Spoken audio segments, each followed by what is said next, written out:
जय जगन्नाथ। किसी पवित्र जिनस आपण हाथ खसी गले आप अमंगल बोली विचार करते यह ठीक अशुभ भी होता है।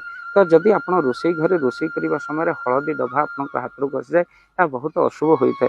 तो आप मन रखी था यही हलदी को आपड़ जदि हाथ खसीगला आपण संगे संगे माँ लक्ष्मी को क्षमा मागतु। हलदी हूँ माँ लक्ष्मी प्रतीक।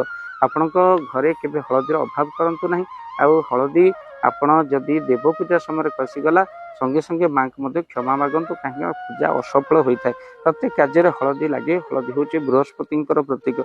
आपड़ किसी हलदी जदि दान कर जातक बृहस्पति खराब हो तो आप बृहस्पति को उच्चक आणती भल करती हलदी को दान करने पर। जातक बृहस्पति खराब रही आप हलदी निश्चिंत भाव में दान करूँ। आउ बारंबार हलदी पड़े आपणकर अमंगल होता है। से बृहस्पति को क्षमा आप प्रार्थना करूँ। आ हलदी आपण जदि बुधवार दिन गणेश को अर्पण करुँच आपण अटकी कार्य ताहा पूर्ण।